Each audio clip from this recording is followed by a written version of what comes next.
l'élection présidentielle du 29 juillet. Quelles sont vos motivations et quelles sont vos attentes? C'est très simple. Permettez-moi d'abord de remercier et de féliciter tous ceux qui m'ont accordé leur parrainage, qui ne sont pas de mon parti, et ceux qui nous ont aidés à payer la caution. Je suis candidat investi par mon parti pour que nous puissions continuer le combat que nous avons commencé depuis de longues dates. Et aujourd'hui, beaucoup plus qu'hier, mon pays se meurt. L'agriculture n'arrive plus à nourrir les Maliens. Les sociétés entreprises privées qu'on a montées depuis de longues dates ont été liquidées, bradées. Et je pense à l'UCOMA, je commence à lâcher au chemin de fer. Et on a du mal à faire monter le barrage de Tossai, qui devait pouvoir nous permettre de nous alimenter. L'élevage manque cruellement d'abreuvoirs, de pâturage. Et ce qui est plus grave encore, notre souveraineté est remise aujourd'hui à rude épreuve. Alors le combat que le parti SADI mène depuis de longues dates, c'était pour prévenir tout cela. Et aujourd'hui, la cohésion sociale est atteinte de façon très grave. Et donc, nous devons redresser tout ça. Et l'une des situations les plus graves, c'est que c'est le refus d'alternance depuis de longues dates. Et nous sommes à la recherche d'une alternative crédible au système politique qui nous dirige aujourd'hui, qui n'est rien d'autre qu'un système néolibéral, qui forme notre orientation politique.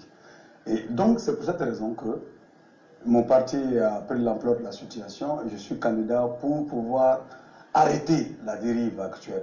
Et j'ai les atouts tirés de mon expérience politique, de militant politique depuis plus de 30 ans aujourd'hui, depuis mon jeune âge, et également de ma participation à toutes les luttes sociales d'émancipation de mon peuple. Notre pays a été confronté à une grave crise multidimensionnelle.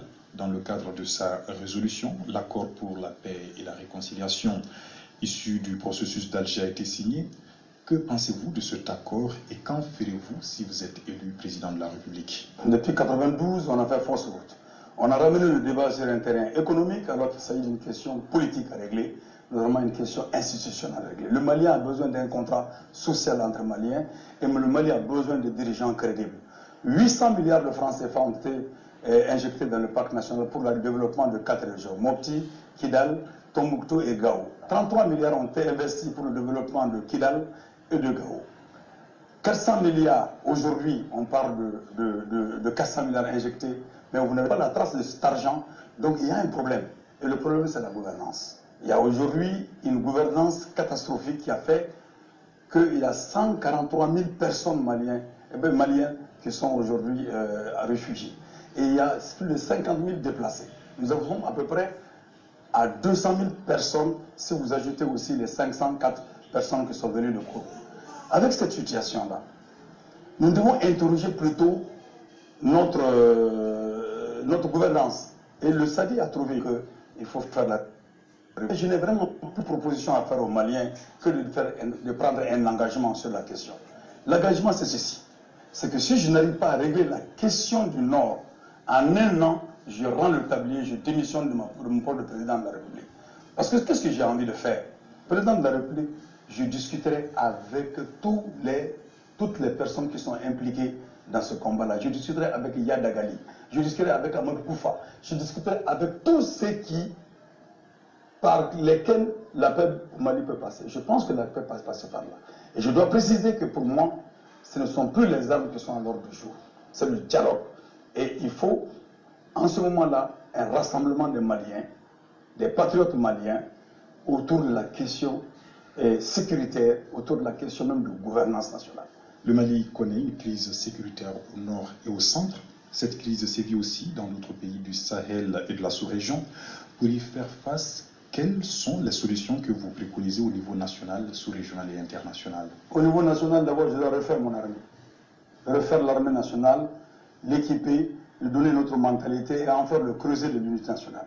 Dans toutes ces régions-là, tous ces jeunes combattants qui sont engagés dans les conflits, je ferai d'eux des policiers et des gendarmes et je trouverai des unités de lutte à leur niveau. Ils seront au compte de la fonction publique et non d'être des miliciens qui sont laissés à eux-mêmes. Je pense qu'à partir de cet instant-là, il faut aller vers le développement socio-économique de ce pays-là. Alors, en ce moment, je pense que nous allons pouvoir trouver la solution idoine. Maintenant, sur le plan international, vous faites allusion certainement au G5 Sahel. Ce n'est pas une solution. Il faut que notre système de défense nationale soit étoffé, bien élaboré et qu'il soit efficace. En ce moment, nous rentrons en discussion avec tous les pays, nos pays voisins. Nous tirerons les enseignements de, ceux qui ont, de tous ces pays-là qui ont eu affaire à des mouvements pareils. Et l'Algérie est là. L'Algérie est un partenaire sûr. L'Algérie est là avec laquelle on peut travailler. Il y a le Tchad avec 4 à 5 armées sur son sol. Ils ont réussi à avoir une seule armée. Aujourd'hui, au Mali, nous avons pratiquement 4 armées sur le territoire national. Et voilà, de mon point de vue, travaillons le national et faisons ouverture maintenant vers les autres avec des propositions qui nous appartiennent. Si vous êtes élu président de la République, qu'allez-vous prendre comme mesure pour lutter contre la corruption? Il faut d'abord comprendre. Prenez le fonctionnaire malien. Son salaire ne lui permet pas de vivre plus de 13 jours. Vous prenez le paysan malien. Le travail qu'il fait pendant l'hivernage ne peut pas lui permettre de vivre 6 mois, 7 mois sur l'année. Vous prenez tous les secteurs de la vie, vous allez vous rendre compte que le salaire est extrêmement insuffisant. Il faut réhabiliter le salaire. Maintenant, il y a des structures qui ont été créées pour faire la gestion des dossiers, des grands dossiers faits par le vérificateur, le contrôle général, etc. À mon avis, c'est très simple. Toutes ces structures de contrôle vont être logées à la présidente de la République. Personne n'aura à dire qu'il y a un manque de volonté. En tout cas, on saura si le combat est efficace, que c'est le président de la République. S'il n'est pas efficace, que c'est aussi le président de la République sa responsabilité. Et permettre à l'Assemblée nationale de faire le suivi du contrôle des dossiers de corruption et de détournement de deniers publics. Quelle politique proposez-vous aux Maliens en faveur des jeunes et des femmes? Il faut réorganiser l'économie nationale. Je vais prendre des cas concrets. Nous disons que les 12 000 chefs de village au Mali, nous allons les payer par an. On mettra 14 milliards, 15 milliards, et on va asseoir une autorité de les villages. Et il faut transformer maintenant les villages en unités de production et de consommation économique. De ce point de vue, nous avons prévu de mettre 30 milliards par an dans chaque région du Mali. Et c'est supportable. Il suffit seulement d'aller de capter 28% du budget national. C'est supportable. Et déjà, il y a les sociétés et entreprises publiques. Ces 30 milliards, d'abord, je veux préciser, vont aller dans l'agriculture, dans l'élevage, dans l'artisanat. Maintenant, si vous prenez les unités industrielles qui existent, qui ont été bradées, on va revenir sur leur bravage. Il y a par exemple le chemin de fer. Il faut que le train siffle de Caille à Koulikoro, comme hier, avec l'ouverture des gares. Et à partir de cet instant, on va donner de l'emploi aux gens. L'UCOMA, le riz cotonnière du Mali, il faut qu'elle marche pour donner un boost à la culture de coton. Il faut que la CMDT soit réorganisée. Ces réorganisations-là et ces remises en question de ces privatisations vont nous permettre de créer de l'emploi, du travail, parce qu'il y a du travail, donner de l'emploi devant la jeunesse. Et les femmes, la question du genre, il faut créer les conditions pour l'émancipation de la femme. Tout ce que les femmes peuvent faire dans cette vie-là, il faut créer les conditions pour qu'elles le fassent, parce que déjà, il y a eu beaucoup de brimades des femmes, et ça se passe à tous les niveaux, au niveau de macroéconomique, et même au niveau de la cellule familiale. Donc, ce sont nos sœurs, ce sont nos mamans, elles ont besoin d'attention particulière, et personne ne souffrirait de voir sa sœur dans un foyer en train de végéter, personne. Ça, c'est vraiment... À cause de ça, nous avons aussi d'énormes éléments de valeur qui peuvent nous permettre de hisser la femme au même pied d'égalité que l'homme sur la base donc de la différence. Si vous êtes élu président de la République du Mali, envisagez-vous la relecture de la Constitution du 25 février 1992?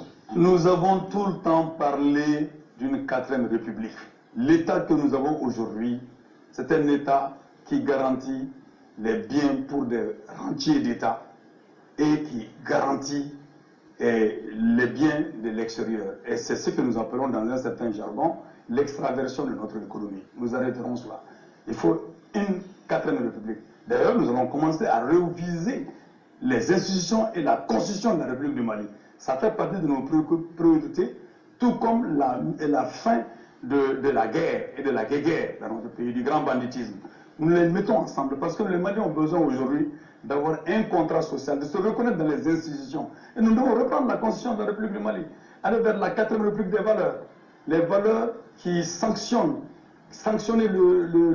en élévation le mérite et sanctionner à la baisse la faute. C'est ce que nous allons mettre. L'État doit être au service des populations et il a besoin d'un État qui se soucie des populations et qui pose le problème de la grandeur, de l'honneur, de la dignité du Mali. Monsieur Oumar Mariko, je vous remercie.